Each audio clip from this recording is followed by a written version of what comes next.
jolly good.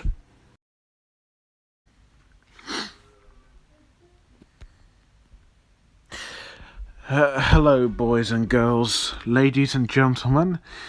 My name is Clank Zoka, and welcome to another My Thoughts On. Today, I'll be talking about Judas and the Black Messiah. This is the new, most recent film from Shaka King. I think that's how you pronounce his name. He also directed Shrill, the series, that TV series with Addie Bryant. He also did People of Earth as well. This film stars Daniel Kaluuya, I think that's how you pronounce his name, from Get Out, Widows, Black Panther. And you've got Lakeith Stanfield, who was also in Get Out as well. You've got Jesse Plemons, who was in I'm Thinking of Ending Things by Charlie Kaufman. He was in The Irishman. He's been in quite a lot of films too. And this film got nominated for 6, I will repeat that, 6 Academy Awards. So, if the film is that good, does it really deserve to be nominated? With all these, nominations. Well, let's have a look at the story. The story is very simple. It's about a FBI informant named William O'Neill, or as he goes by the Black Panther Party, Bill O'Neill, played by Lakeith Stanfield. He infiltrates, as I said before, the Black Panther Party, and is tasked with keeping tabs on their charismatic leader, Chairman Fred Tampton, played by Daniel Kaluuya. So he is working with the FBI in order to see what this chairman wants and what his purpose and goal is, and he has to make a choice whether to enforce what he was supposed to do, or maybe what he is saying might be true. So this is a film where the main character is torn between two sides, and he needs to decide, what if one side is right and the other may be more wrong than he would have thought. I'm not going to talk too long about the film because this was a very gripping, fantastically excellent thriller flick. Very good drama right here. The performances is all amazing. Daniel Kaluuya, this is his best performance yet. I really liked him in Get Out, but it wasn't like Best Actor nominee. He was really good in Widows, and at times in this film, I thought his performance was a little similar to his role in Widows, which I thought was also a really good film, but here he really stands out. He's intimidating at times.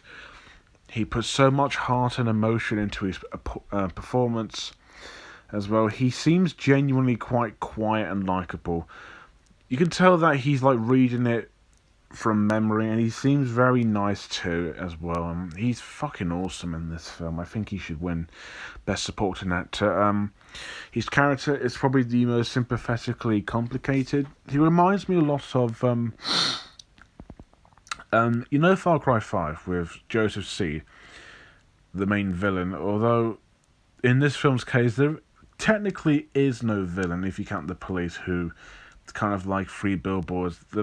They think the police is the enemy, but really there is two complicated sides where one could be more evil and the other just seems more ridiculed in racism and power.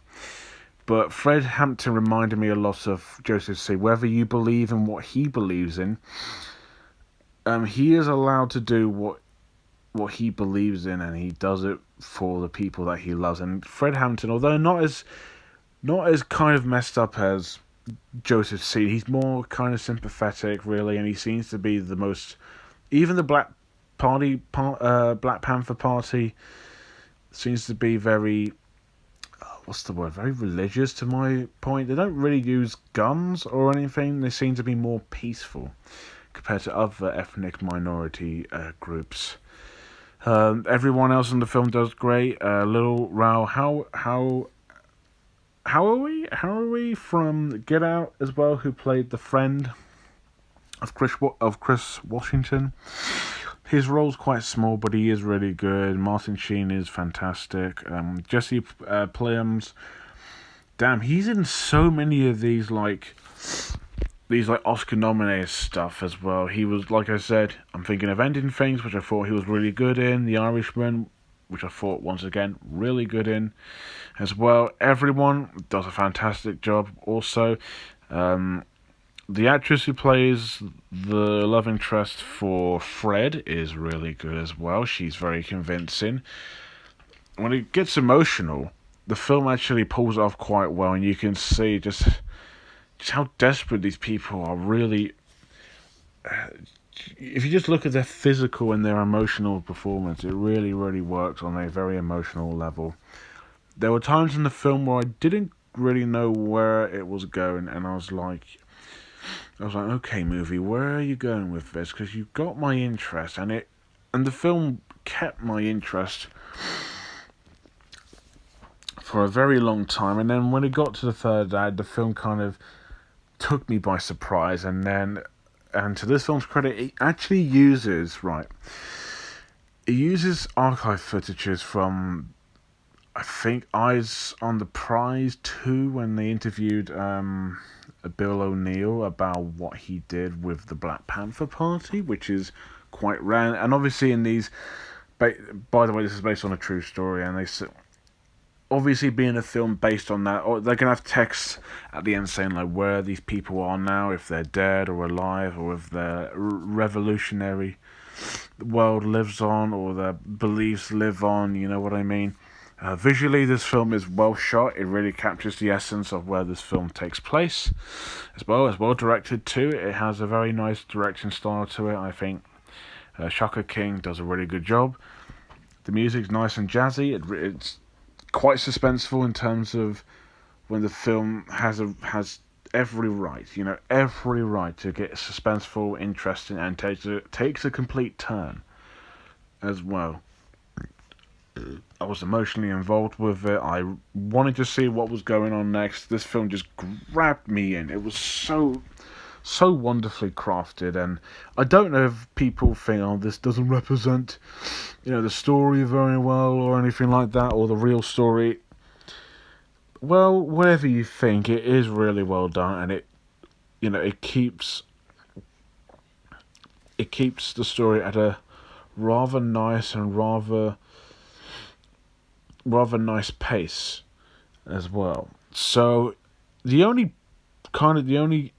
flaws I have with it is that there were a few times where I'm not a person who believes in religious aspects, and whether you believe in what he believes and what Fred believes in, then that's fine. There were a few times in the film where I thought it got a little bit too on the nose, a little bit too hammered in terms of what it's trying to say. And there were also a few times where I did get a little bit lost in its continuity, and sometimes there are things that don't make sense. Like there is literally a scene where, I won't give too much away, a building blows up and then they seem to replace it back in, even though, this all happened with the police, and the police don't bat an eye on what's going on. It's like, okay, that's a bit weird. But besides that, this is a really fucking excellent movie. Do I really need to say what else? Acting's fantastic. It's visually well shot. It's really pleasant to look at. The soundtrack, the music is really well chosen. The characters are all real characters, and they actually play their roles well, and by very respectful actors. It's got good directing too, an interesting story, and it is rather interesting in how something like this really works. Although something like Three Billboards, which I thought did this much better, and it is a little similar if you remove the racism element out of it, but this is still rather extraordinary. I recommend you check it out. You can rent it now on, I think, YouTube, Amazon. I watched this on Amazon, I think in 4K, and it looked really fucking good. It is a little bit expensive, but do check it out. I'm going to give Judas and the Black Messiah 9.5 out of 10. Fucking excellent film. Do check it out. So, what am I going to talk about next? Well, that's for you to find out. So, if you have seen Judas and the Black Messiah, what do you think about it? Is it good, bad, decent? Do you want to see it? Let me know below. And as always, thank you guys for watching.